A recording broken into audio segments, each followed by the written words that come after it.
Hello everyone and welcome back to another video. Today I wanted to do a list review in a way of the Runeaxe Team Championship event.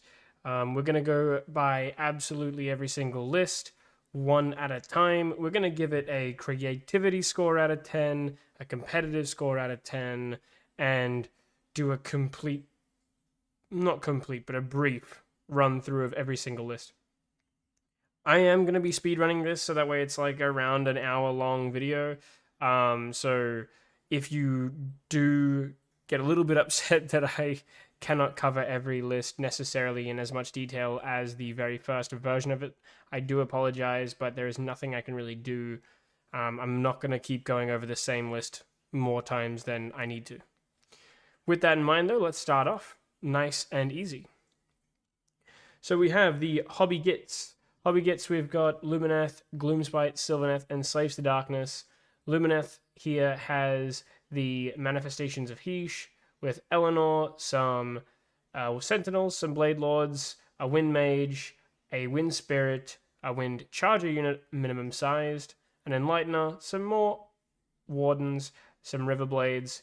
This list is overall pretty what I would expect out of a Lumineth list. Generally speaking, would have expected more Dawn Riders and maybe potentially another unit of Wind Chargers, but the Wind Spirit kind of does that sort of same role, so I understand it for the most part. Overall, though, this list looks pretty scary. Plenty of melee output, plenty of ranged output, plenty of battle tactics, and units fulfilling every role that need to be fulfilled, with the only exception probably being that this army is going to struggle against fighting things off objectives. As a whole, I'll give it a 7 out of 10 for competitive viability and probably like a 6 in terms of, well, let's say uniqueness and creativity. Next up, Gloomspite, we have Kragnos and a boatload of bounty boys. Total of 40 of them with a squig boss, as well as a single unit of reinforced squig herd. This list is wild. It goes all face, all day. Primal energy manifestation in there as well. 10 out of 10 for creativity. Absolutely love seeing it. As for competitive viability, in a teams event, this is at the very least a 7 and could easily be higher depending on the matchup. If this was more of a singles event, this would be probably like a 6.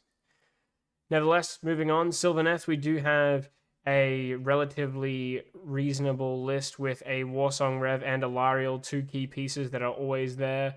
We do see Double Tree Rev for battle tactics, a Tree Lord for that fight last, Dryads to hold objectives, and some Kurnoth Hunters to add a little bit of extra punch. Overall, I want to say this is a 6 out of 10 in terms of competitive score, and probably more around the lines of a 8 out of 10 for creativity. Slaves to Darkness coming up next with what I can only describe as a core piece of functionality followed up by flavor. This core piece of functionality is a unit of Chosen and Be'lakor. This could easily be interchanged with a unit of Vanguard and Be'lakor, or a unit of Chosen and a unit of Vanguard, but nevertheless, it is always going to be a reinforced unit of guys, and then the hero or both reinforced units of guys. They do have some extra flavor in here with a unit of Chaos Warriors, which is very cool, a very popular choice. Nevertheless, coming up at least, we've got a couple of Chaos Knights and some Fell Riders, as well as some Furies for battle tactics. I think overall this list is probably not the most refined Slaves to Darkness list out there, so I'm giving it a 7 out of 10 for competitive score. And I want to say probably at least a 7 out of 10 for creativity, because it's something unique in terms of the flavor added to this army. Next up, we have Lumineth again. This one with 3 Spirits of the Wind this time. A Wind Charger unit. The Twins, some Sentinels, and then a unit of Wardens with some Cinderfall, Callous and Toll in there. This list is going to be an absolute menace. Plenty of shooting, barely any melee defense, however, with only a couple of screens in the form of Toll's Companions and also the Aurelin Wardens. These are probably going to be very much so more dedicated to a team choice unit listing, and I can see this as a 7 out of 10 in terms of a team's event for competitive viability, and probably more along the lines of a 4 out of 10 in terms of creativity, pushing more and more towards the cookie cutter style of Lumineth builds and just going for more of what you see on the current meta. We do have Soul Blight Gravelords, though, following it up with Manfred, a big brick of 10 Blood Knights, Kritzer of all things, some Fellbats, a big unit of Graveguard, and then your objective / battle tactics scoring Vampire Lord with Direwolves. As a whole, this list is really, really solid. I want to happily give this a 7 out of 10 for competitive score. And then for creativity, definitely a 10. I have never seen Kritzer, and I certainly don't hate the idea of a big brick of Blood Knights, which you rarely see these days. Most people favoring more, I find at least, the Black Knights. So very, very cool overall. Definitely a 10 out of 10. Love it to see it. We have Slaves to Darkness coming up, Be'lakor, Demon Prince, Varangard, and Chosen with some Furies. This is a 0 out of 10 creativity-wise. This is literally the cookie cutter build, the perfect, leanest, fattest free Slaves to Darkness list you can bring at this very moment with some of the best units in the game, but while it may get a 0 out of 10 for creativity, it does get a 10 out of 10 for just pure powerhouse competitive viability. Next up, we do have Maggotkin. This one's an interesting one. We have 2 Maggoth Lords, some Demons, Great Unclean One, some Blight Kings, and a little bit of Rotmire Creed in there. This is a really strange list because I feel like with Nurgle at the moment, you could run almost anything, and the entire point of it coming into a team event is just to not lose too hard. And I think that this list has a nice mix of randomness here, being able to do sort of a little bit of everything, but nothing in particular very good. I absolutely love it, though. Probably what I would say is a 6 out of 10 for creativity and a 6 out of 10 for viability in terms of competitiveness. I think this is very easily something that's not going to lose too hard, but not going to win too hard either. All things considered, this team is looking pretty good. Next up, the Drop Bears. We have Lumineth Realm Lords again, some Stormcast, some Gloomspite, and some Fire Slayers. The Lumineth is pretty much a similar thing to what we mentioned before, except this time foregoing the Wind Spirits and taking some more Riverblades to cope with that, as well as foregoing those Blade Lord bricks and instead going for the Dawn Rider brick, which is something that I mentioned earlier. This is a very much so incredible list. I think that this could be a bit more of a singles event list, still very strong. I'm going to give it a 8 out of 10 for competitive viability, but in terms of actual creativity, probably more like a 4 or a 5. It's pretty generic in terms of what I would expect a Lumineth list to be bringing. Stormcast Eternals, though, bringing in Yndrasta, Prosecutors, Reclusians, and the Longstrike Crossbows, followed up with a Relictor, some Vigilers, some Vanquishers, and a Knight Incantor. This is a absolutely insane list. It doesn't look like it's bringing too much in the way of threat, although Vanquishers, Reclusians, Prosecutors, and Raptors can also dish out some decent damage along with Yndrasta. The problem with those units is they don't really do it super great outside of the Raptors being the absolute carry here. I think you'll find that going up against a monster army, though, this army is going to beat some face thanks to that Yndrasta and those Raptors. So with a bit of careful selection, this list can easily be an absolute powerhouse. So I'm giving it a 6 out of 10 for competitive viability, but I will give it an 8 out of 10 for creativity. I think this is really unique and an interesting take on Stormcast.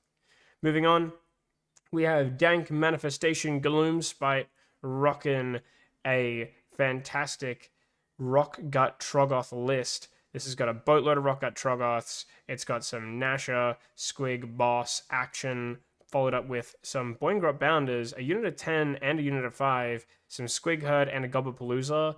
I feel like there's a little bit of fat here in this list, not quite doing everything that I would probably want this list to do. It seems like it's torn between whether or not it wants to fully commit to the Squig aspect or the Trog aspect, and kind of got ripped in half, and I don't know how I feel about it. I think for competitive viability, though, it is still Rock Guts and Boingrots, which are phenomenal units, so I'm going to give it a 6. Similar to the Stormcast, can do really well, and probably won't lose a game too hard. But for creativity, I want to say probably a 6 as well. It doesn't seem like it's really made up its mind on which way it wants to go. Hopefully, Yoan Groves can do really, really well with this list still. Nevertheless, we will move on next to Fire Slayers. Fire Slayers, we've got Magmic Invocations. We've got all of the Magmadroths, along with a Saviors of Cinderfall and some Vulcan Flameseekers. Absolutely love it. You love to see it. Magmadroths are awesome. Monster Mash is awesome. And honestly, I love absolutely every second of this list. I think it's a really, really solid list. But as a whole, it does rely on getting to the opponent first, which can be a bit iffy, considering they're not the fastest behemoths in the world. Nevertheless, though, this is very, very solid. I'm going to give it a 6 out of 10 again for competitive viability. It's got some decent damage, some relatively okay durability, but is really scary if you get some combos going with these guys. The other thing as well is the Callous and Toll, as well as Vulcan Flameseekers in the list, just mean that they won't have to keep any Magmadroths back on objectives to really push forward and get some damage out. As for creativity, I'm going to give it a solid 7. I think this is a pretty unique little list. Quite like it, and hopefully it does really well. This team seems like it could be either very well poised to be able to take a good high placement, or it could be more along the lines of the mid-tables, just depending on how well these players pilot these lists and just how well they pull their matchups. Hopefully their team lead can really do a lot here. Next up, Drop Bear Let's, we have Nicole with her Nighthaunt, Lady Alinda, some Dreadblade Harrows, Grimghast Reapers, a Lord Executioner, Banshees, Reinforced, might I add, and then some Bladegeist Revenants, Chain Rasps, and Dreadscythe Harridans, accompanied by a Canwraith. This list is really, really unique, and something that I'm not 110% sure on because of how low in points value it is. I feel like it may have been a bit more of an emergency hobble together reaction of the points increases that this army got. I feel like there is definitely a lot more you could do here to really rearrange some of those points to get a bit more value out of them.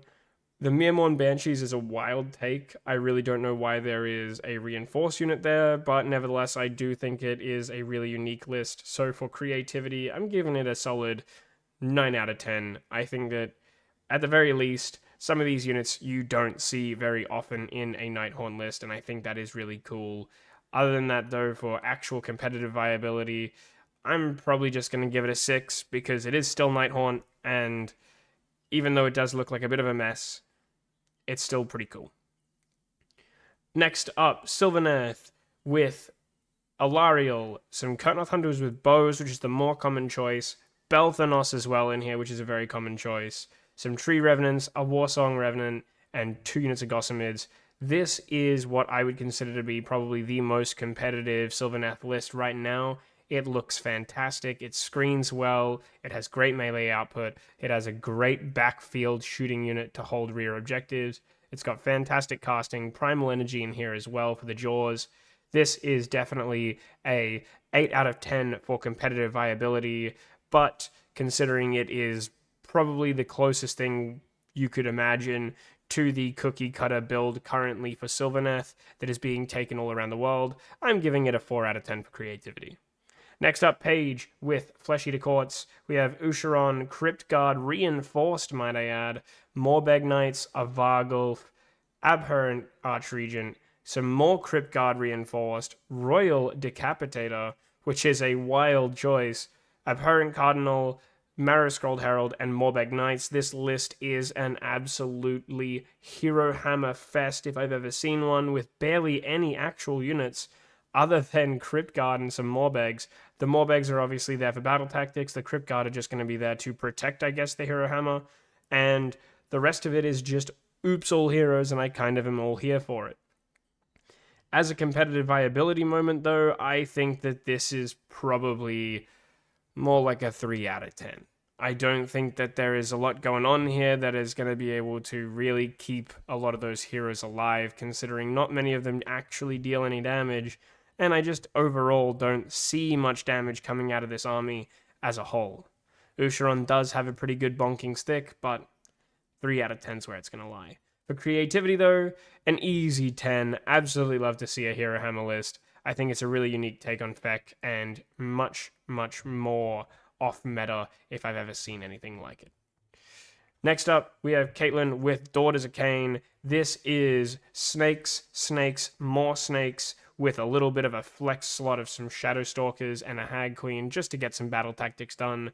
This is a world of hurt for anyone involved. Definitely would have liked to have seen perhaps a Melusai Iron Scale there, just for that run and charge. But other than that, I think overall this list is scary as hell, especially with the way Marathi and the Honor Guard works, where she can actually give Shadow Queen the Honor Guard rules. So as a whole, easy 8 out of 10 in terms of competitive score. I think this list is fantastic and incredibly scary. I've seen it do incredibly well, get some really high scores in GTs, so definitely worth a look at if you guys have never seen this list play. In terms of creativity, though, I would probably give it more along the lines of a 5.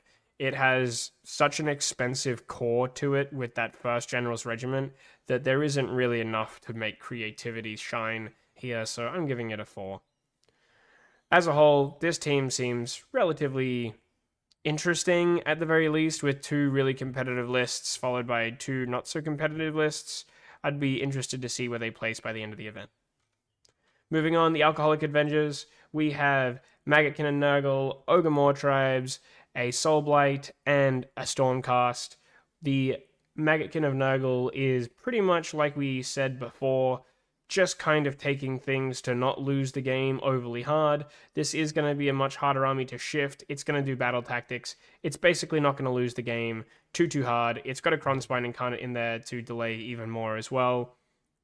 Overall, competitive viability, even with it being 70 points under, easily pushing it up towards the, I want to say, 6 out of 10 mark, with creativity being a 6 out of 10 as well. I don't know if you can really call a Nurgle list creativity any higher than a 6 at this rate, with the amount of pretty versatile units we've got here.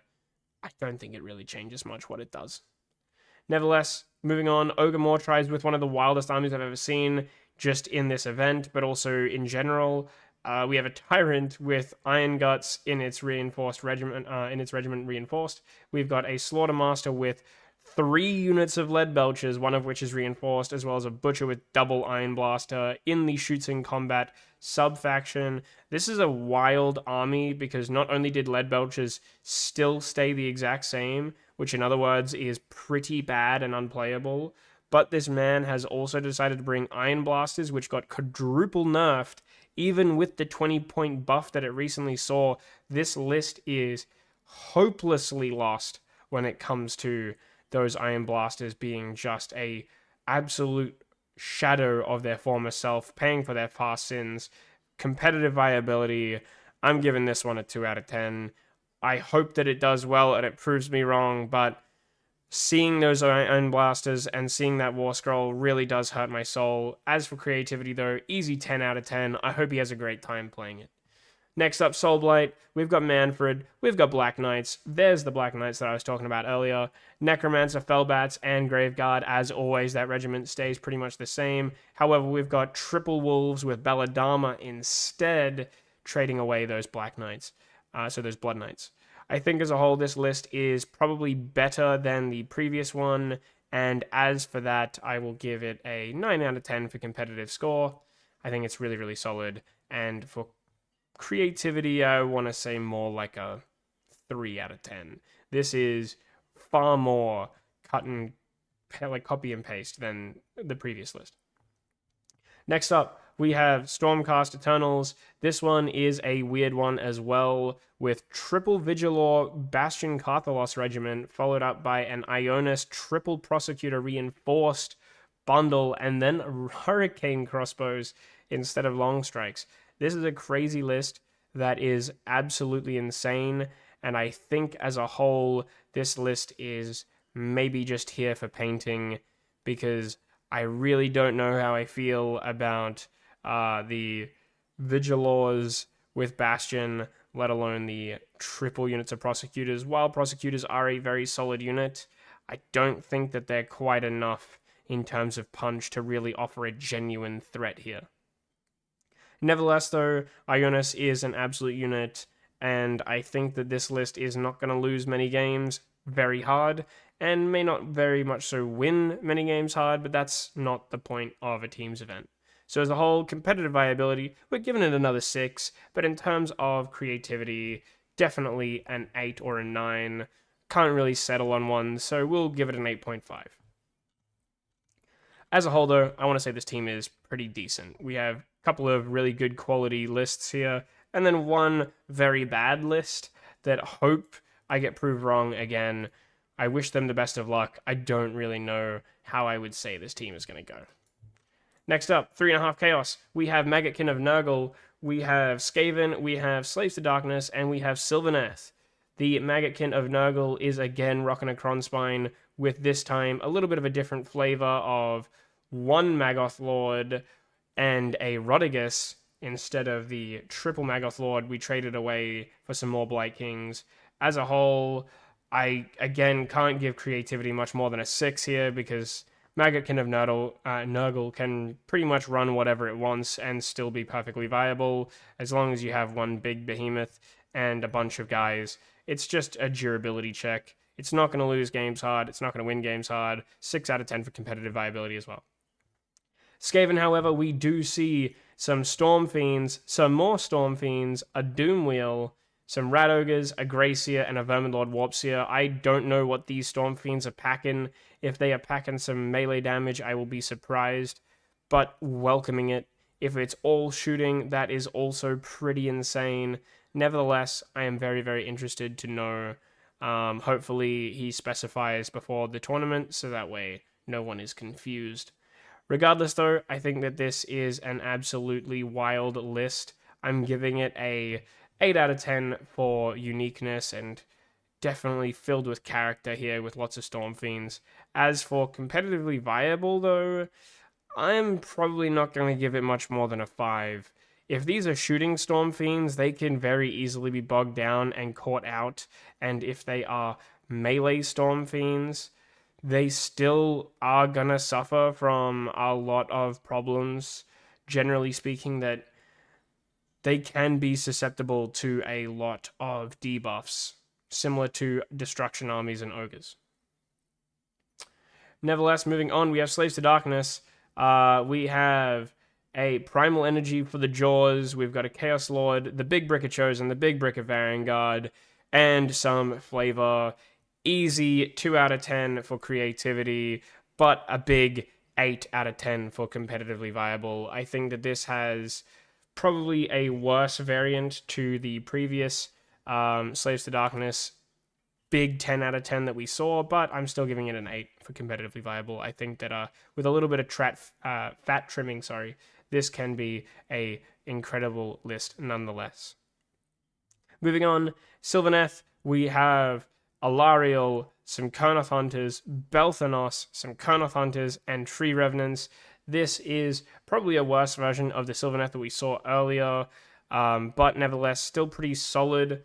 I'm just going to give it a 5 out of 10 for competitively viable, and a 5 out of 10 for creativity. It is pretty cookie cutter, but there is some uniqueness to it. So, 5 out of 10, very middling result, I know, but it is unfortunately just a pretty standard list. As a whole, this team looks like it could also be incredibly scary depending on what those Storm Fiends are packing and the matchups that these Storm Fiends and these big Hero Hammer Sylvaneth lists will come up against. Nevertheless, moving on, we have dads and daddies with the Steam Tank spam list of Cities of Sigmar, some Gloomspite Gits, some Blades of Khorne, and the Stormcast Eternals. Real quick, the Steam Tank list is 4 Steam Tanks, 2 Cannons, and 2 Heroes. This is a wild list that I think could absolutely get rolled over under the best circumstances still. So as a whole, definitely for competitively viable, a 2 out of 10. For creativity, an easy 10. Get that award, baby. I hope you do well. Moving on, Squigalanche, we have more Boingrot Bounder spam, even more so than the previous list because we don't see that Kragnos. And we also see a little bit of Rock Gut action in there as well, just to spice things up. I think this is probably a better list as a whole. I'll give it a 7 out of 10 for competitively viable. I think that that's a lot of bounders and some decent Rock Gut support there. As for the actual creativity, I'm going to give it a 7 as well. Still think it's pretty cool, pretty unique, and is a very interesting list to fight. Moving on though, we have Blades of Khorne with some Fleshhounds, a Bloodletters, Bloodmaster, a Bloodthirster of Unfettered Fury, lots of blood in here. We got some Skull Reapers, Wrathmongers, and a Slaughter Priest as well. 3 big threats with 3 pretty well self-contained buffs as well, and then some Fleshhounds for battle tactics. This is pretty scary. I'm going to give it a 7 out of 10 for competitively viable, and probably a 7 out of 10 for creativity as well. I think just bringing Khorne as a whole is creativity enough, as it is not a great army right now, but nevertheless, it is an interesting one. Moving on though, we have Sean with his Stormcast. We see some pretty interesting stuff. A more typical Celestin on Stardrake, we love to see it. Dracothian Guard, Tempesta / Concussor units. I think that the Tempestas are an insane choice, but I hope that he enjoys playing them. We see a Lord Imperatant with a single unit of Annihilators, which is again also pretty wild of a combo. Vanquishes and Vindictors here too, along with the Lord Arcanum. I think that Celestin and Arcanum are going to be carrying this list as hard as they can. I don't know if what else has been taken is going to be too heavy for them to carry and they collapse on that weight load, but I am not 100% sure. So as a whole, competitive viability, I'm giving it a 4 out of 10. I can't really give it much more. These unsupported Dracothian Guard, the Annihilators not getting full commitment, the Vanquishes and a reinforcing of Vindictors is pretty insane too. As for creativity though, I'll give it a nice 7. It's definitely unique and not something that we've seen much of before.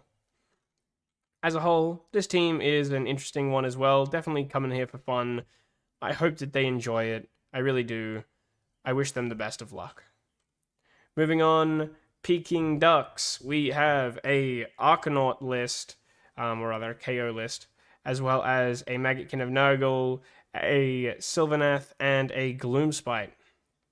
So, the KO list is a bit interesting. We do see a mix of playstyles here with this list, using an Arcanaut Ironclad with 10 Thunderers and some Arcanaut Company, followed up by a Frigate with 12 Endrinriggers and some heroes to boot. I think that the non-committal KO lists are just objectively worse than committing to one or the other, especially when you want to be redeploying that Ironclad. I think just in a team's event, going for 30 Thunderers in an Ironclad probably just plays better for your team. But as a whole, this list is equipped to deal with a little bit of everything, so as long as it goes up against other lists that are similarly single event type lists, less so than rock, paper, scissors lists, we should see some decent performance.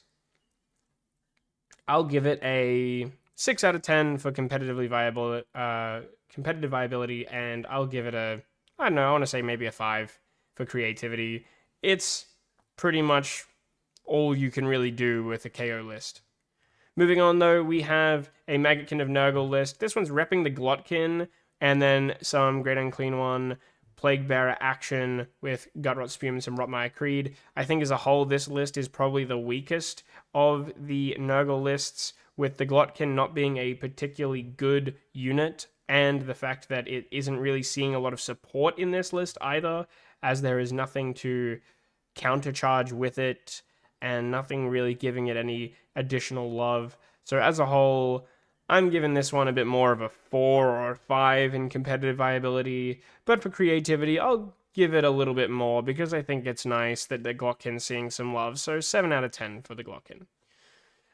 Sylvaneth, we see a bit of a different twist with a Branch Witch and some Spite Rider Lances for the cookie cutter build of Sylvaneth, but it is still relatively got that meat and potatoes cookie cutter build in there. I'm going to give it a 2 for creativity. I think that it is just a simple copy my homework but make it look a little different type vibe here. However, for competitively viable, I'll still give it like a 7 or an 8. Probably like an 8 for competitively viable. It does have Morbid Conjuration in there as well, which will really boost it up. Gloomspite, this is the best looking Gloomspite list I have seen so far. It is absolutely fat-free, super lean, really well put together. I think as a whole, this list is going to do amazing. We've got a Rockgut Troggoth list with Trug, with the Trog boss, but it's still got Scragrot and some Bounders in there to really help perform with battle tactics and buffs. We've got the Gobbapalooza in there as well for some great buffs as well. I think as a whole, this list is an easy 10 out of 10 for competitively viable. I think this is exactly what you want out of Gloomspite, and very much so an incredibly high quality list. For creativity though, I'll give it a solid 3 out of 10. It is pretty much the list. I think that this is incredibly well refined, so I'm giving it a little bit of creativity because it is just really well refined, and I believe that Brad was one of the few individuals that actually started taking Bounders in this version of the list. So I'm going to give him 3 creativity points, just to add some extra flavor there. Next up, Coffee and Sigma. These guys are rocking some Ogre Mawtribes, some Slaves to Darkness, some Cruel Boys, and some Fire Slayers. The Cruel Boys are an interesting choice, but we'll get to those in a second. First of all, the Ogres. We've got a Kragnos and Oops All Stonehorns. This is, I believe, 1, 2, 3, 4, 5 Stonehorn Beast Riders here. I really hope that this person enjoys their army because I don't feel as though they are going to win many games. The Kragnos is incredibly inefficient now that they've changed those charge rules. The Stonehorns are also incredibly sad as they still hit on 4s and unfortunately do no longer have a 5-up ward. So if they don't hit something hard, it is going to be a miserable time, especially considering they suffer from the same thing that Morgrunters do, which is just missing half their attacks, doing barely any damage, and then just falling over and dying right afterwards. You can only power through so many units. You can only attack first with so many units. You're probably going to lose a Stonehorn every single time that you multi-charge something. I think as a whole, this is a 2 out of 10, if not a 1 out of 10 for competitively viable builds. But for creativity, I'll give it a solid 8 out of 10. I think this is really unique. Next up, Slaves to Darkness. This is still getting a relatively low creativity score, but it has got some Chaos Chosen, a Demon Prince, Myrmidon and some Theridons instead of the Varangard, and then we see the same sort of flavor just to hold some objectives and do some battle tactics. I think this list is very much so a lot worse than our other Slaves to Darkness list, so I'm going to give it a 5 out of 10 for competitively viable. I think that Chosen just are going to hard carry this list. The Theridons might be able to do something just because the Chosen are just such a big threat, but other than that, creativity-wise, I'll give it a 7 because of the Theridons. I think that competitively viable, though, it is a bit of a letdown compared to other Slaves to Darkness lists. Moving on, Cruel Boys is a wild choice with the Kronspine Incarnate.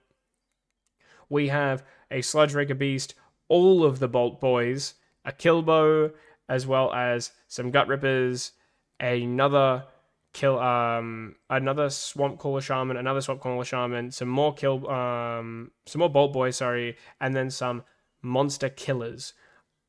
This is all of the damage, all of the time. It's playing around Bolt Boys. This is very much so a third ed list, I think, ported over with the best of his ability into a 4th edition rule set. But nevertheless, I think it is at the very least unique, so I'll give it a 9 out of 10 for creativity. As for competitively viable, this is a slot machine in my eyes. These Cruel Boys have some real hard work ahead of them if they want to progress, so I'm giving it a 4 out of 10 because it relies too much on their allegiance abilities going off. Next up, we have more Magmadroths with a little bit of extra additional love with some Hearthguard Berserkers instead of one of those Droths, and a Grimwrath Berserker for some flair. I think that this list is probably a more well-rounded list, and so it would probably do a little bit better in terms of combatability and viability as a competitive list. So I'll give it a 6 out of 10 for competitive viability, and I'll probably give it more of a 7 out of 10 for creativity. Moving on, we have the Savage Northmen with Feck, Hedonites of Slaanesh, Slaves to Darkness, and KO. The Feck is looking a lot more reasonable in terms of competitively viable Feck. It's got an Usharon, 2 6s of Knights, a Cardinal, as well as the Regiment of Renown for Manfred. This Regiment of Renown is going to pull a lot of weight in this list for battle tactic achievements. As for the damage here, it is solely relying on Usharon and those Morbegs to deal damage. This is a light army with not a lot of durability here, so it is going to be looking to come crashing down like some lightning and absolutely do as many surgical strikes as possible. I think this is easily an 8 out of 10 for competitive viability and an 8 out of 10 for creativity with that Manfred Regiment of Renown in there. Hedonites of Slaanesh, on the other hand, we do have Glutos, the Morbid Conj, we've got Bliss Barbs, some Twin Souls, a Shard Speaker, some more Bliss Barbs, and some Slick Blades. This is a absolutely wild list. I really don't know how well this is going to perform. I do think that Slaanesh as a whole is still probably a little overcosted, especially Glutos. However, I do think that all of these units are relatively good and will synergize really nicely with that Purple Sun. So as a whole, I'll give it a 6 out of 10. I really think that this could go either way in terms of going 2 ranks higher in that competitive viability or 2 ranks lower. As for creativity though, an easy 8. I hope that they have a lot of fun with this. Next up, KO. Again, this is a 50-50 KO list. I don't really like these. I wish that it just committed one way or another. I think full commitment is very cool, but nevertheless, this list is going to struggle in the same way that a lot of 2-boat KO lists will, which is that they can't, unfortunately, redeploy more than 1 boat, so one of them is always going to be set pretty much just wherever it is. This is probably why they've gone more of a 50-50 route instead of full committing, although I still find that a little disappointing. As a whole, though, this list is probably a 6 out of 10 again for competitive viability, very much so a mid-tier list with plenty of viability, especially if the person running it does well in terms of playing it. As for creativity, though, I'll give it a solid 6. You can't really do much else with the old KO if you're wanting to make a balanced list, so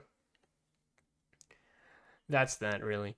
Slaves to Darkness, we have another pretty cookie-cutter list, except they dropped a hero to add some Chaos Knights and make it a 1-drop. This is a pretty scary list, as the bulk of it is still very much so the competitive Slaves to Darkness list. However, I think as a whole, it is still nowhere near as good as our previous 10 out of 10, so I'm giving it a solid 8 for competitive viability, but I will also give it a little bit more creativity with a 5, since it was, at the very least, a 1-drop, so it was something different.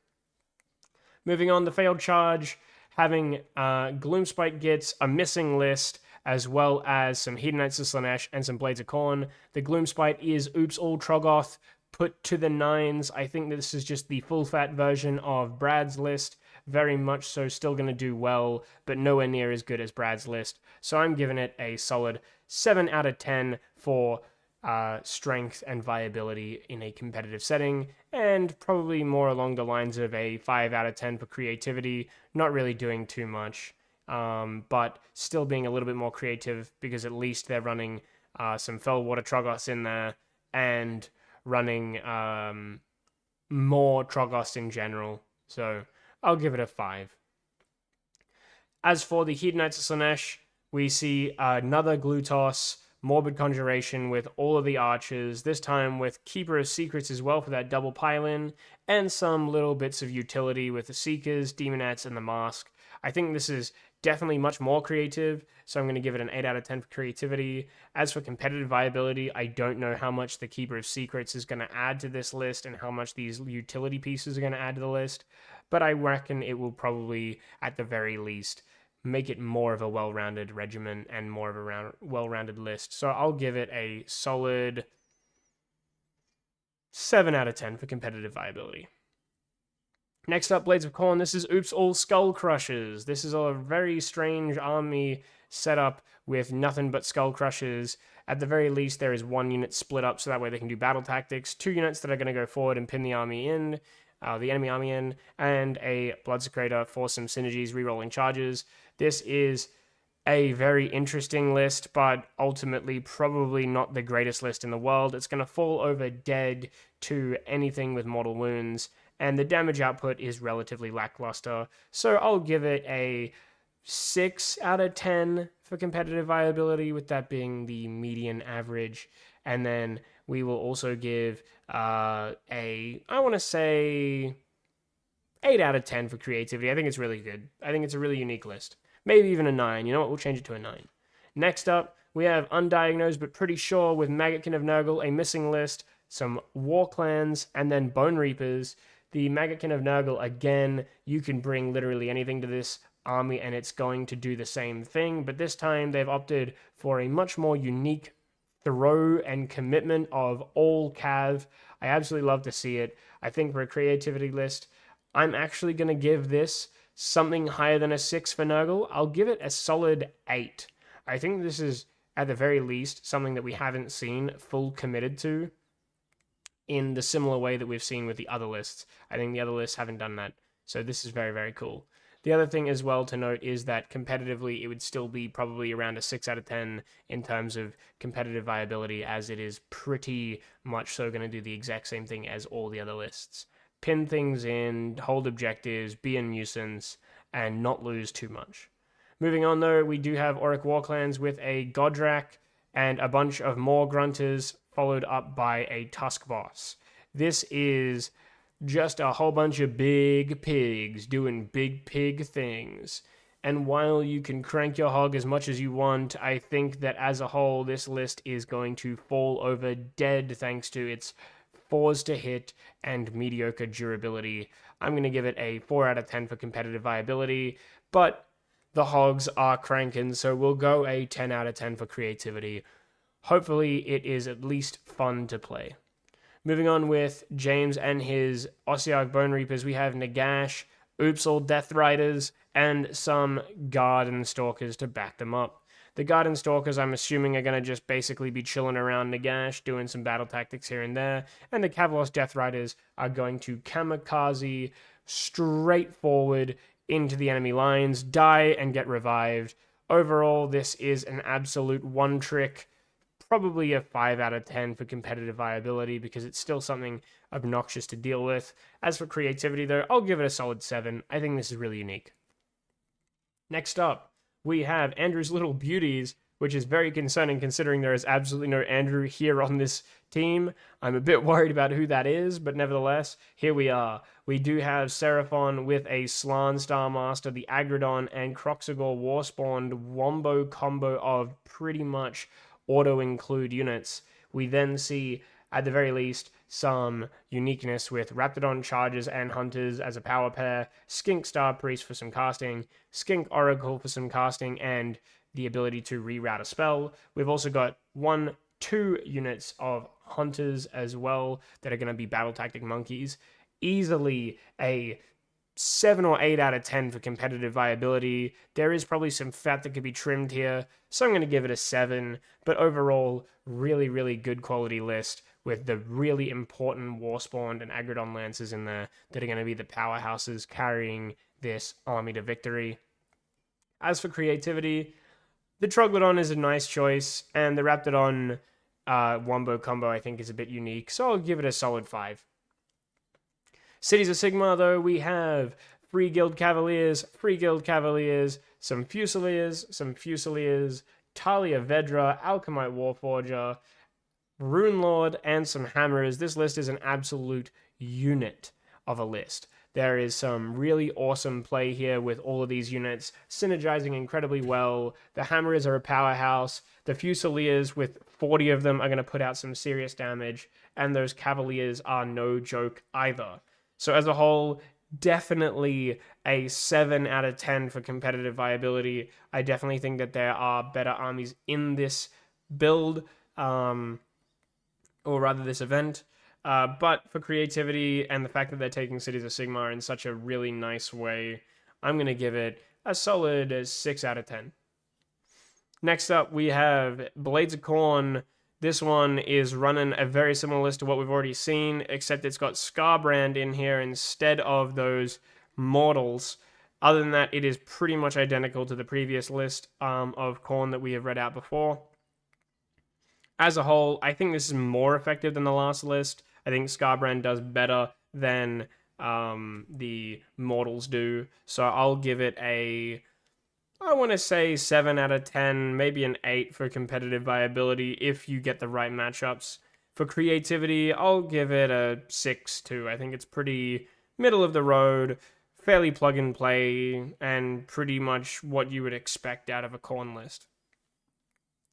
Slaves to Darkness, though, is rocking the usual stuff here with a unit of 6 Vanguard, except they've got a little bit more in the way of Chaos Warriors and then their typical objective gathering chod in there as well. I think this list is just in general going to be something that is probably more mediocre than the other Slaves to Darkness lists, lacking a lot more punch, but is playing a little bit more hammer and anvil. If this person does well, it'll be solely because of the fact that they are piloting this army well and using those Vanguards surgically to remove enemy units a lot easier.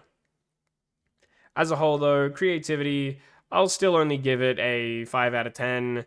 And for competitive viability, I'll give it a 6. I think that it's still solid, and it still has those Vanguard that are going to carry a lot of weight. Next up, Covenant Sigmar, again with Auric Warclans, Soulblight Gravelord, Gloomspite Gitz, and Daughters of Cain. The Auric Warclans is a Kragnos list, falling into the Kragnos trap as well. Understandable. Hopefully it's maybe a painting thing. I'm not 100% sure, though. We do have Brute Rages and Brutes. We do have a Weird Knob Shaman. We do have some Gore Grunters, and we have a Maw Grunter in there as well. This list is going all in, hog wild, pushing in as many bodies as possible into the enemy army, and probably just pinning people in. I think the Gore Grunters are great for doing battle tactics and then hitting in the flanks. The Maw Grunter is still going to carry relatively decent weight, and the Brutes and Brute Rages will do decent jobs too. I'll give it a 6 out of 10 for competitive viability. There are much better lists in this event, and I think as a whole is just going to be a decent list that won't necessarily lose too hard, but won't win too hard either. We have Soulblight Gravelords. Oh, sorry. I should mention, for creativity, though, I'll give it a solid 8. For Soulblight Gravelords, we do have Neferata instead of Manfred, Graveguard, 20-man, as always, a Necromancer with double Fellbats, a White King with a big brick of Black Knights, and then some Skeletons. I think as a whole, this list is probably worse than the previous one that we saw with Manfred. I'm going to give it a 6 out of 10 for competitive viability. It still has the key components of Graveguard, Black Knights, and a Mortarch. But Actually, no, I'm going to give it a 7 out of 10 for competitive viability. I just think it's a little bit worse than the previous version with Manfred in it. As for creativity, though, I will still give it a little bit of a higher score of 6, just because of the fact that we do see, at the very least, some unique choices with Neferata, some more Fellbats, and a White King on Steed.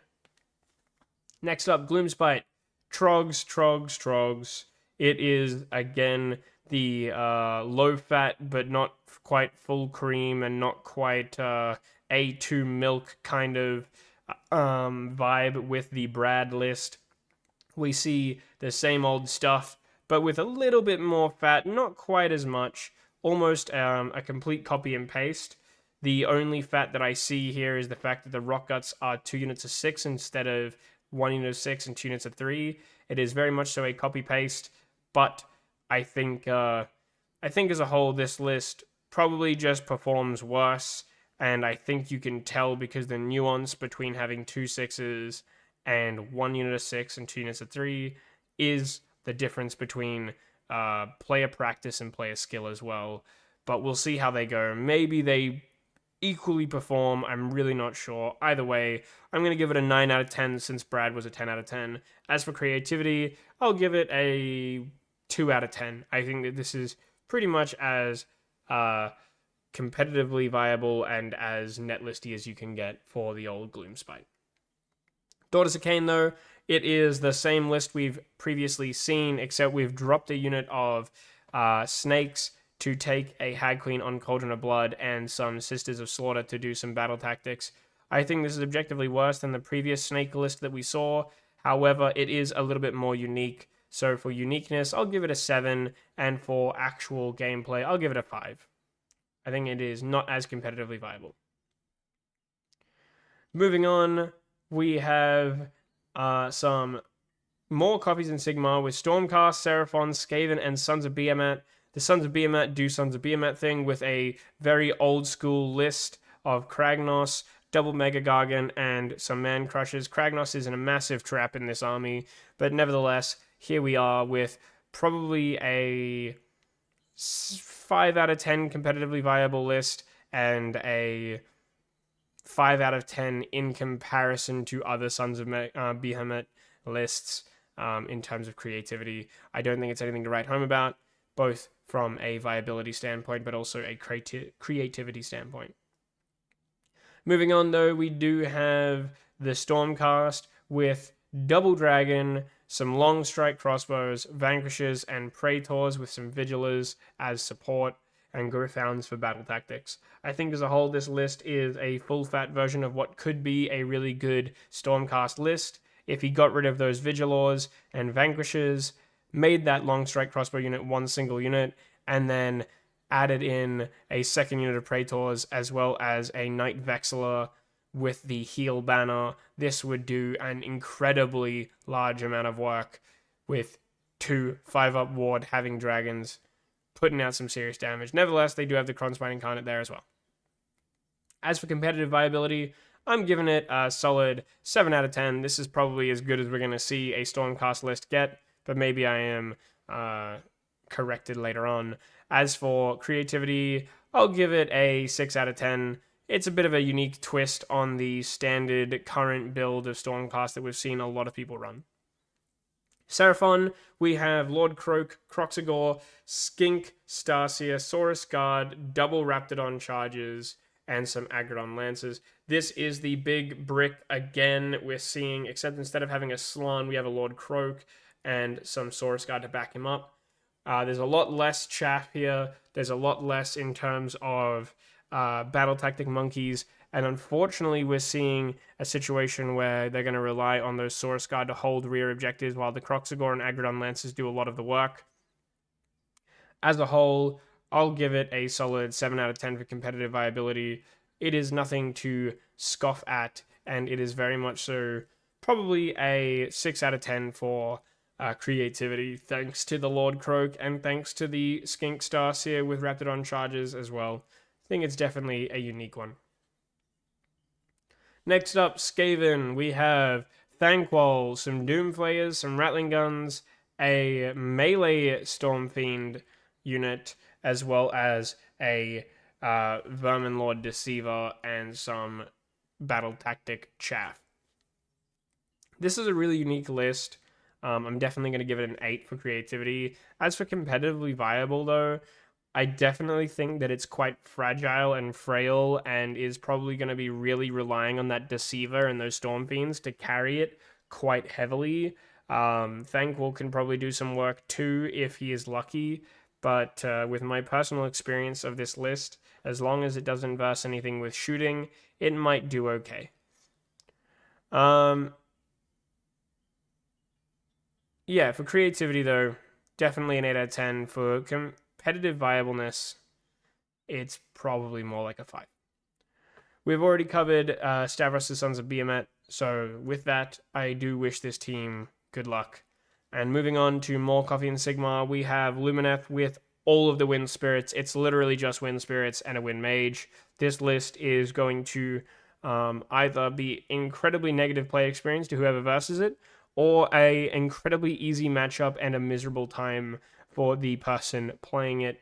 So hopefully it is either going to be more on the positive side for the opponent and not on the negative side, but you never know. Either way, this is a very combat lacking list with basically everything all in on movement shenanigans. I'm going to give it a solid 2 out of 10 for competitive play, but a 10 out of 10 for creativity. Well done to Gokhan. Moving on to Sylvaneth, we have some Tree Lord variations to the Sylvaneth list with a Lady of Vines, some Kurnoth Hunters with Great Swords, some Spirit of Durthu and Tree Lords, and then a Tree Lord Ancient. I think this is just the best version of the Tree Lord list we'll see. Usually opting for a little bit of Kurnoth Hunters just there to carry some heavyweight, with the Spirit of Durthu and the Tree Lord Ancient doing a lot of work there too. We do have the Manifestations of the Deepwood as well, which is a really good quality manifestation lore as well for Sylvaneth. So I think this list is probably worse than the typical Sylvaneth list, so I'll give it a 5 out of 10 for competitive play, but a 9 out of 10 for creativity. I think that the Tree Lord list is very unique.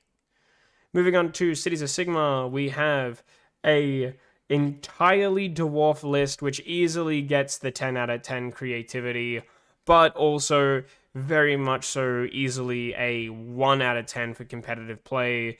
A lot of these units are going to do a whole lot of nothing. There is 2 units of hammers in this list. Only problem is they are not reinforced.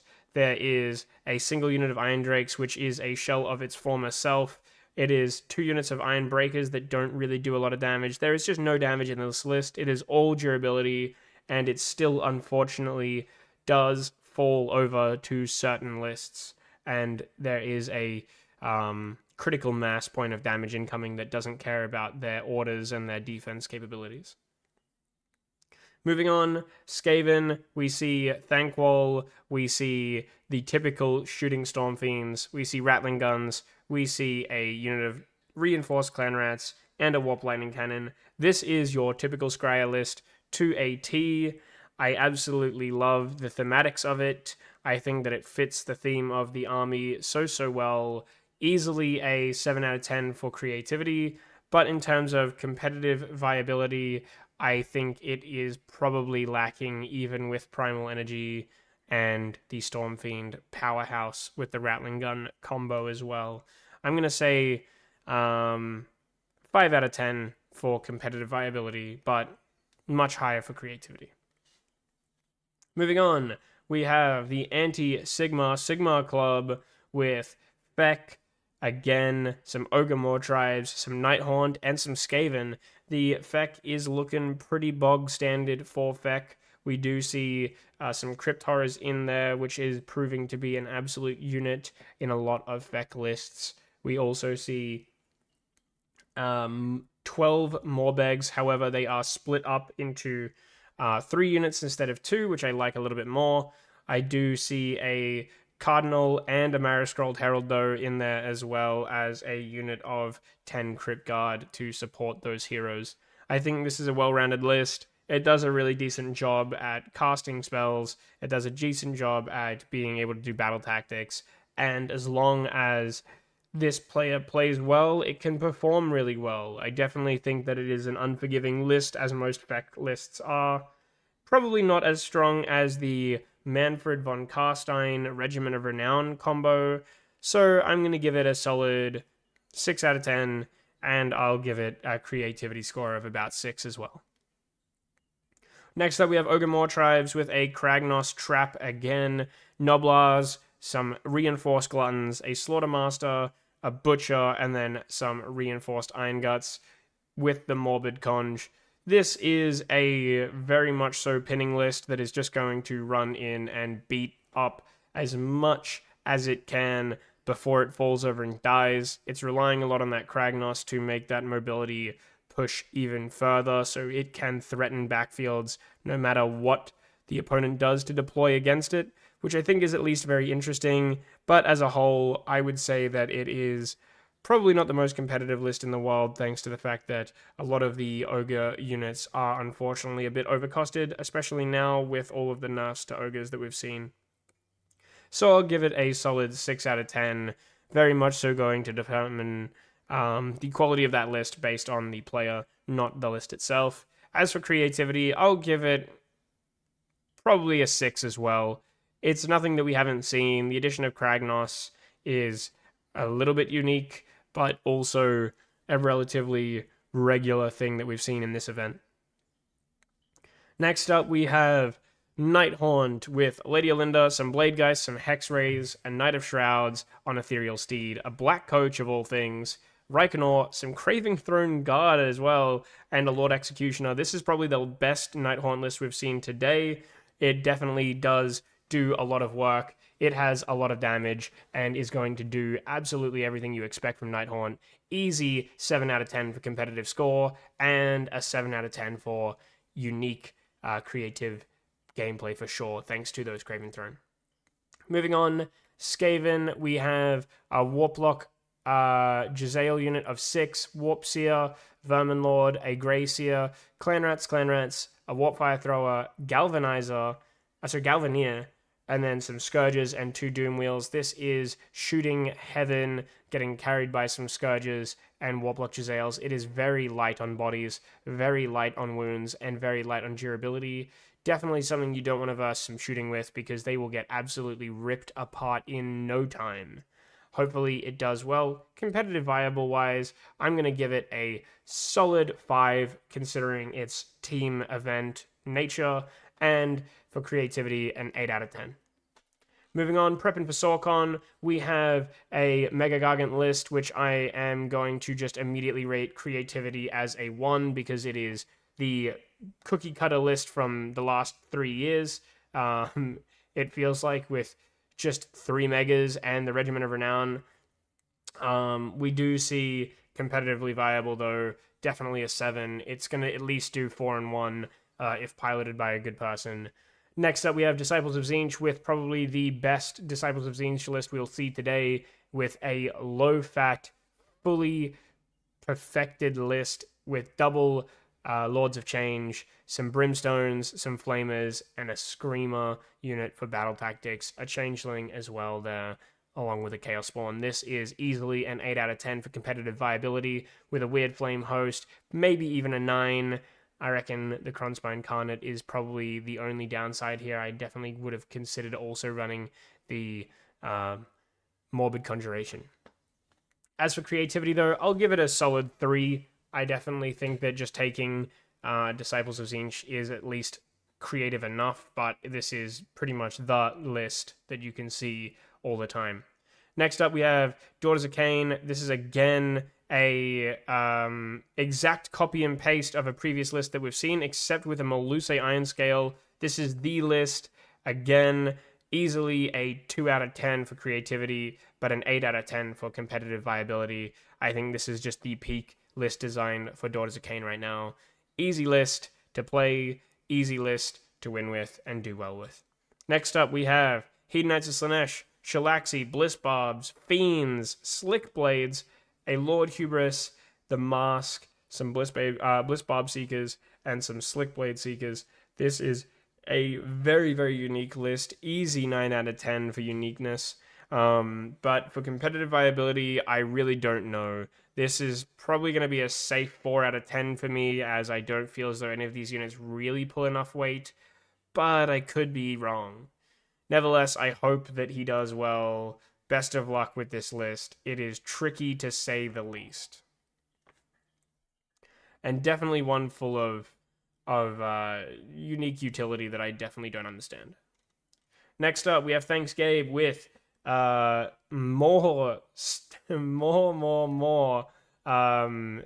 Daughters of Cain with another snake list. We also have Stormcast Eternals with the similar double dragon list again. We have Ogre Moor Tribes with the very start of the edition list using Oops All Gluttons and Iron Guts with a couple of Stonehorns for flair. And then we have, last but not least, another Disciples of Tzeentch list, basically with a little bit more fat than the previous one. As a whole, these Daughters of Cain lists are easily a 8 out of 10, again, for competitive viability. Creativity, I'm just going to give this one another low result of like 2 or a 3. Stormcast Eternals, we do see this same double dragon list, again, still pretty full of fat and not quite really refined this list enough yet. It needs a little bit more love and a little bit more work. Definitely a 5 out of 10 for competitive viability, and probably a 5 out of 10 for creativity as well. Next up, we have the Ogres, which I'll give a probably 6 out of 10 for competitive play and 6 out of 10 for creativity. At least they've included some Stonehorns to mix it up and break away from the typical gameplay that we've seen from Ogres over the last couple months for the edition. As for Disciples of Tzeentch, this creativity is going to be an easy 2, as it's basically the same list we just read out, except with a little bit of Skyfires. Actually, I'll give it a 3 because of the Skyfires. As for competitive play, though, easy 8. Again, still going to do the exact same thing as the previous list. Next up, we have the BGC Men. We've got Lumineth with an Archmage tech list, some Sentinels, some Dawn Riders, double Riverblades, as always, and then an Enlightener. Followed up by Sylvaneth with Alariel and Belthanos, the Great Bows. This is a just copy and paste list. We've got the Seraphon with a Saurus Oldblood, some Agrodon Lancers, some Warriors, some Stegodons, a Bastillodon, and some Skinks. And then we have Skaven with a Kronspine Incarnate, some every option of weapons, Stormfiend list, some Jezzails, a Warpseer, some Scourges. The Lumineth list is basically what you would expect from an Archmage tech list version of this list. It's got the Dawn Riders, it's got the Riverblades, it's got the Sentinels. Easy 2 out of 10 for creativity. Actually, I'll give it a 3 because Archmage is pretty rare these days. As for competitive viability, though, an easy 9 or an 8. Probably go with an 8, as I think that the non-tech list version is probably better. Sylvaneth, copy and paste list, 2 out of 10. We've seen it all before. For creativity, easy 2 out of 10. As for competitive viability, definitely a 7 or 8, as is the case with the previous one. Seraphon, though, is a unique mishmash of random nonsense. Definitely something interesting. It does have Agrodon Lancers to carry the army as much as humanly possible, but with no Slann and a just complete mix of units, this is going to be one of those lists that doesn't really lose too much, doesn't really win too much. Probably on the worst side for those kind of lists. I'll give it a 4 out of 10 for competitive value. And for creativity, I'll give it a solid 5, as it doesn't feel like it's all that creative. It's more just what a person had in their shelving unit that was fully painted, but I could be wrong. Next up, we have Skaven. Again, this is a very strange list, very similar to our previous Skaven list that we read out, where it's Oops All Guns, except they've basically just traded away a little bit of value from the Doom Flayers to, Doom Wheels to have the Storm Fiends. This is going to struggle on battle tactics. It's a very interesting choice with the big brick of Storm Fiends that doesn't excel at anything. And then we also see heavy shooting units. This is going to be still scared of shooting units. Definitely, probably a bit more durable than the previous Skaven list, though. I'm going to give it a 4 out of 10 for competitive viability. I definitely don't think it has as much legs, as it seems to not really fully commit to one or the other playstyle, but relatively full fat. Creativity wise, though, I think it is unique having a Stormfiend unit with all the weapon options, so I'll give it like a 6. I think it's pretty cool, pretty different. Nevertheless, I hope that he has fun playing it. Moving on, though, we have the Hobbygrots with a Hedonites of Slaanesh unit, a Hedonites of Slaanesh army, a Lumineth list, a Maggotkin, and a Nighthaunt list. The Hedonites of Slaanesh is looking very similar to one of our previous ones with Glutos, the Keeper, and some Bliss Barb backup. This has just got a little bit of extra flair in it. I think as a whole, though, creativity-wise, it's probably going to be like a 3 or a 4. And then for competitive viable, 6 or so, I would say. I don't think it really has much more in the way of legs as the previous list, but it seems like it's starting to get a bit more derivative now. So I'm going to give it about a 4 for creativity. As for the Lumineth list, it is a bit more unique. You do see a Alarith Spirit of the Mountain, but there is still 20 Sentinels, and there is still Spirits of the Wind, as well as some Wind Charges. So I'm going to give it creativity-wise a solid 5, and for competitive viability, probably a 6, as this seems like a bit more of a full-fat version of the list that we've seen prior. Maggotkin and Nurgle, though, doing what Maggotkin of Nurgle do. There's not really much else to say here. It is pretty much an identical list to one of the ones we've seen prior, so I'm going to give it a solid 3 out of 10 for creativity, but a 6 out of 10 for actual gameplay. I think that this is perfectly fine and will do perfectly fine. Moving on to the Nighthaunt, which is a really unique one. We're seeing 20, 40, 60, 80, 100 Chain Rasps with a Script Mortis and Nagash. This is just a massive negative play experience to whoever has to play this army, or rather against this army. As a whole, probably a 6 out of 10 for competitively viable, maybe a 5, just because of the fact that it is not going to lose too much, I don't think, just because of the sheer amount of wounds that you're putting on a table. And the lack of damage I've seen out of some of these armies today. As for creativity, definitely an 8 out of 10. Very unique army. Gotta give it some love. Moving on, Dice Scum, we have Gloomspite, Maggotkin, Slaves to Darkness, and Cities. We see a Gloomspite Trog list. This is easily a 2 out of 10 for creativity. It's just all Trogs, but it's still going to be a solid 6 out of 10 for viability. Maggotkin of Nurgle, on the other hand, is pretty much the exact same as one of the lists we've seen before. Again, 2 monsters, a bunch of demons, 3 out of 10 for creativity, 6 out of 10 for viability. I really can't give much more in terms of viability for the Maggotkin. Slaves to Darkness, it has the big brick, it has Varangard, it has a Braxa instead of a second set of Varangard, it's got some warriors, but overall, it's just a full-fat version of previous Slaves to Darkness lists. So I'll give it a 5 or a 6 out of 10 for creativity, because it does have a Braxa and a second Demon Prince. But for actual quality of gameplay, I'll give it a 7, just because it is still Slaves to Darkness, and it's still doing what Slaves to Darkness do. Cities of Sigmar is a bit more interesting, and a bit more all over the place. We've got a very large slew of random units here, as well as a Gotrek. I think for creativity, it's an easy 9 out of 10. Fantastic White Dwarf-looking list. As for competitive viability, it is, well, a White Dwarf-looking list, so I'm going to give it a 3 out of 10. Moving on to no flashy gimmicks. This team really does not have flashy gimmicks. It is an Archaon Chaos Knight list with a little bit of Varangard action.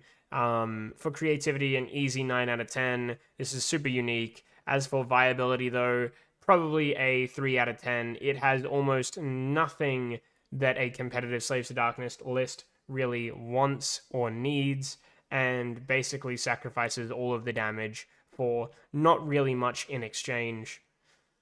Moving on, we have the Maggotkin of Nurgle doing Maggotkin of Nurgle things. 3 out of 10 for creativity, and 6 out of 10 for viability. It's the exact same list we've seen before.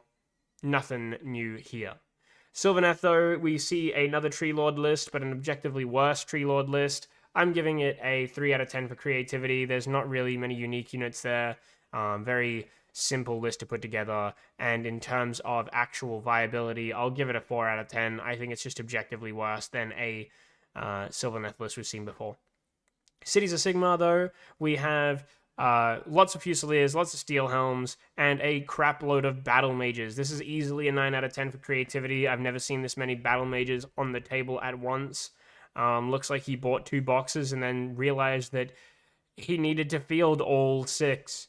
But regardless, this list is really interesting. I don't think it has any damage whatsoever, and I really don't know how he wins games with this list other than to just hopefully not die too quickly. So I'm giving it probably a 4 out of 10 for competitive viability, but definitely very creative. Moving on to the North Side Bloke Alliance, or the Normal Side Bloke Alliance, sorry.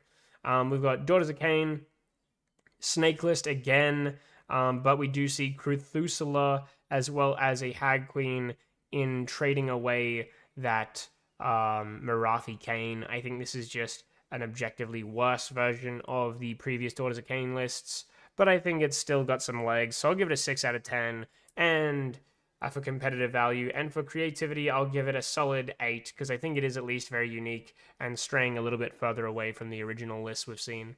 As for the Tzeentch list, easy 10 out of 10 for creativity. We see all of the Zangors in the world, with the Kairos Fate Weaver and some Skyfires.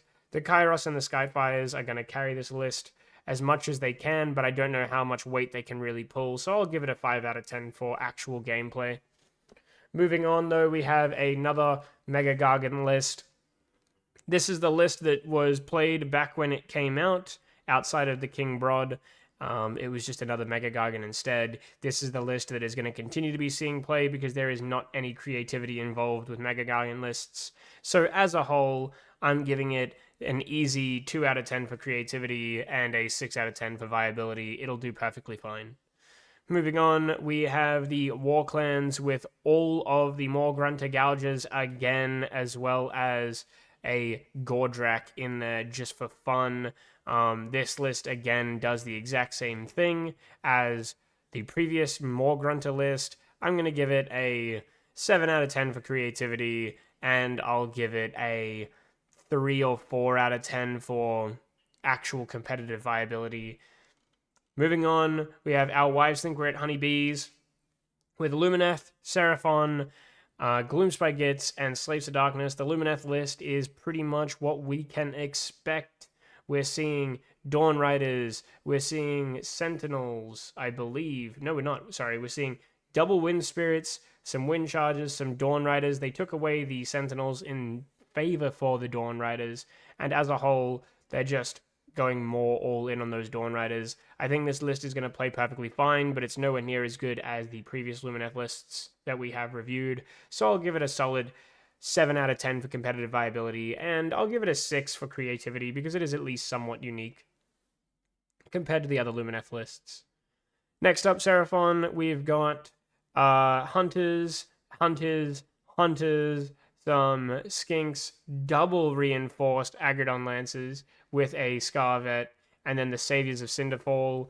This is going to be relying so heavily on those Lancers to carry them. I'm going to give it a 5 out of 10 for competitive viability. Those Agrodon Lancers are going to really have to do some work, but with no Slann to bring them back, I think that this was a grave mistake in terms of the list building process, but those Hunters also will carry quite hard. I hope that this list does well. I think as a whole, it is definitely a 5 out of 10, but creativity-wise, I'll give it a solid 9, as it is at the very least really unique, not bringing as many of the auto-include units. Gloomspite Gitz, it's Oops All Troggoth once again. It does have the Boingrot Bounders, but it is still probably a less efficient list than the ones we've seen before, so I'll give it a 7 out of 10 for competitive viability, and a 2 out of 10 for creativity. I think that it's just an objectively worse version. Next up, we have Pete with the Slaves to Darkness. This is a bit more of a unique Slaves to Darkness list. It's got 20 warriors in there as a big brick, going a little bit more hammer and anvil gameplay. We do see a Sphinx in there as well, which is a bit of a unique twist. I'm going to give it a 6 out of 10 for uniqueness and creativity, and for actual competitive viability, an easy 7 or 8, as this is still a Slaves to Darkness army with the 3 big factors, albeit with the Vanguard being a little bit less powerful because it's only a unit of 3. Moving on, the Lost Legion. We have Ossiarch Bone Reapers, Gloomspite Gits, Cities of Sigma, and Stormcast Eternals. The Gloomspite Gits are rocking a Kragnos, Rockgut, Troggoth combo with some squigs. This is a really 50-50 mix for me. I don't think that it's committing one way or another. I'm going to give it a 6 out of 10 for creativity, though. Definitely unique, but as a gameplay standpoint, I'm giving it a 4. For the Ossiarch Bone Reapers, it's got a Nagash, it's got all the Death Riders again, it's got a Liege Cavalos, and it's got a bit of Tetratic cohort as well. Terractic cohort. Nevertheless, the army as a whole is a little bit more creative, I will give it that. Definitely a 6 or 7 out of 10 for creativity, but as a whole, this is probably one of the weaker Ossiarch Bone Reaper lists we've seen. I'll give it a solid 6 out of 10. It's not going to do too poorly, but it won't do too great either. Cities of Sigma, though, we have a really unique list with 2 units of Reinforced Hammerers, Callus and Toll, as well as some Executioners and some Elf units to back them up.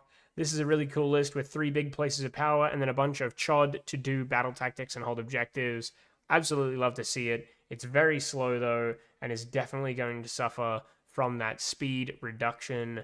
It also is relying a lot with that Sorceress and that Kronspine Incarnate.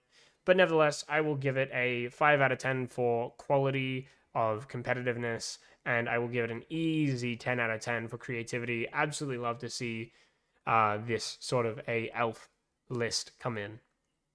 Stormcast, we do see a Dragon Vexilla Praetor combo with the reinforced long strikes. However, this is an incorrect points value on those long strikes. Not that it matters because he has enough points to balance that out regardless. But he's got a Lord Imperatant and some Annihilators along with a Knight Incantor. I would have much rather see more commitment to the Lord Imperatant Annihilator build or more commitment to the Double Dragon build instead of doing this build. But nevertheless, I'm going to give it a 6 out of 10. Actually, I'll give it a 5 out of 10 for competitive value, but I'll give it a 7 for creativity. It at least is something unique. Moving on, we have Aventus's Angels. We have a Eidolon of Mathlan, an Alapex, a Ishlin Guard unit, another Eidolon, a Leviathan, and some Reavers for the only Ideneth Deepkin unit, army in the entirety of the event. This list, I honestly don't know how it plays. I don't play enough against Deepkin. I really couldn't tell you. I'm going to give it, at the very least, a solid 6 out of 10. I don't think it's going to do badly at the very least. It's definitely not going to necessarily play poorly or be completely committed to one thing. So I think that's going to give it a little bit of an edge. As for creativity, though, easy 10 out of 10. You're the only one playing Deepkin, bud. I hope that you do well. Moving on, we have Slaves to Darkness with the list again. This has just got a little bit of extra flavor here, but it is a copy and paste of the competitive meta list that we see in all of the GTs. 1 out of 10 for creativity, but definitely a 9 out of 10 for actual quality. If it was a 10 out of 10, it would need those Marauders instead of one of those units of Furies. But nevertheless, 9 out of 10, very good job. Hope that it is a fun time for you playing something super powerful like that. Moving on, we have Nighthaunt with all of the Blade Geists, some Grimghast Reapers, and a Nagash. This is an absolute terrifying list as they can bring back those Blade Geists twice, I believe.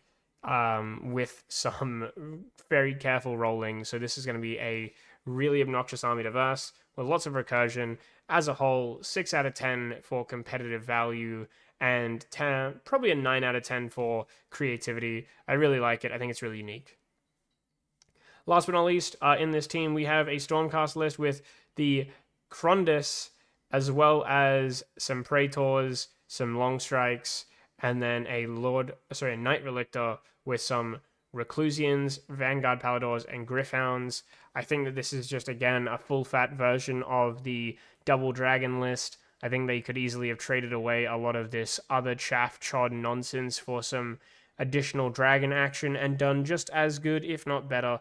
So I'm going to give it a solid 5 out of 10 for actual competitive viability, but very much so a 6 out of 10, actually maybe a 7 out of 10 for creativity.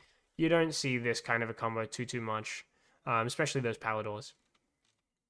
Moving on to the Australian All-Out Defense Force, we have a Slaves to Darkness, a Skaven, a Gloomspite Gitz, and an Ogre Moor Tribes. The Skaven is running Thanquol, some Rattling Guns, a Vermin Lord, as well as another Vermin Lord, and some Storm Fiends. This is a really wild list that just makes no sense to my brain. There is absolutely nothing here. It is just 3 monsters and a couple of guns hiding behind them. I really don't know how well this is going to do. It looks like an incredibly fragile list that will fall over and die to the breeze, but maybe it can put out enough damage output to be a bit scary. I'll give it a 3 out of 10 for competitive viability, but a 9 out of 10 for creativity. Love to see those big rat monsters. Slaves to Darkness wise, though, we see a Be'lakor, we see Vanguard, and we see a unit of Chaos Knights, well, rather 10 Chaos Knights. This is, again, just another variant of the Slaves to Darkness list. Definitely an objectively worse version of the Slaves to Darkness list. I'll give it an 8 out of 10 for viability competitively, and I'll give it a 4 out of 10 for creativity. It's at least not the cookie cutter build completely. Last on the list, oh no, not last on the list actually, sorry, we have Gloomspite Gitz. This is an easy 10 out of 10 for creativity. We see nothing but Arachnaroks, an absolutely wild list. Some Spider Riders, Arachnaroks, a little bit of Fellwater Troggoths as well in there. Fantastic list. I think competitively viable though. Probably a 4 out of 10, maybe a 3 out of 10, as Arachnaroks really just don't hold their weight. Last but not least, we have the Ogres. This is a Slaughtermaster, some Gluttons, some Butcher, some Gluttons, a Butcher, some Gluttons, and a Gorger Moorpack. This is pretty much the bog standard first list ever written for Age of Sigmar 4 for Ogres. It is exactly what you can expect.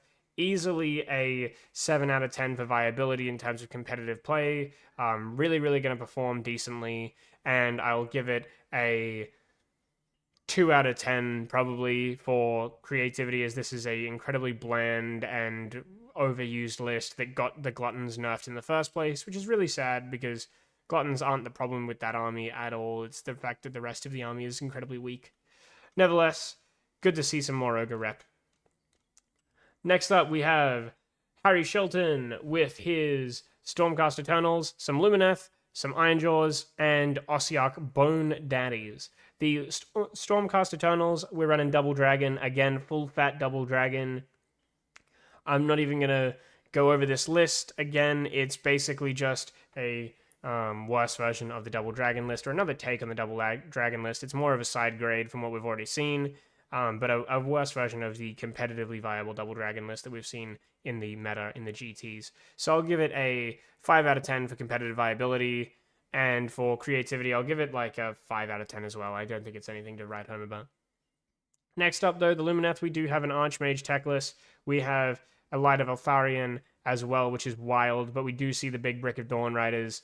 We do see some Blade Lords and some Screening Wardens. I think this is just a worse version of the Lumineth list that we've seen again earlier. I'm giving it a 5 out of 10, or a 6 out of 10 maybe, for competitive value. In terms of creativity, though, I'll give it a 5 out of 10. It's at least unique. The Light of Eltharion is really cool. Definitely a bit of an interesting choice. Auric Warclans, we see just a boatload of dudes. It is a crap ton of dudes. This is like the Nurgle lists that we've seen in the past, where it is not going to lose a game too hard. It's not going to win a game too hard. It's very much so there to just score points and do that relatively well. I'll give it a 6 out of 10 for competitive viability and a massive 9 out of 10 for creativity. I think it's a fantastically interesting way of running your your Ironjaws. Ossiarch Bone Reapers, we have Catacross, 20 Death Riders, a Soul Mason, and 4 Morghast Archive. This is an egregiously good list. Very, very scary. Definitely think those Death Riders, because it could have easily been split up, though, to do some battle tactics. But in saying that, he's probably committing all 10 on each side of the battlefield to do battle tactics, and then slamming into the middle once the Morghast Archive and Catacross are going in. This is a very lean list with absolutely zero fat, full damage. Crazy that it's going to be 80 points under. Still probably going to outperform a lot of other lists. I'm giving it an easy 8 out of 10. I reckon this is an incredibly scary list in terms of competitive viability, and I'll give it a solid 7 out of 10 for creativity. Very, very interesting.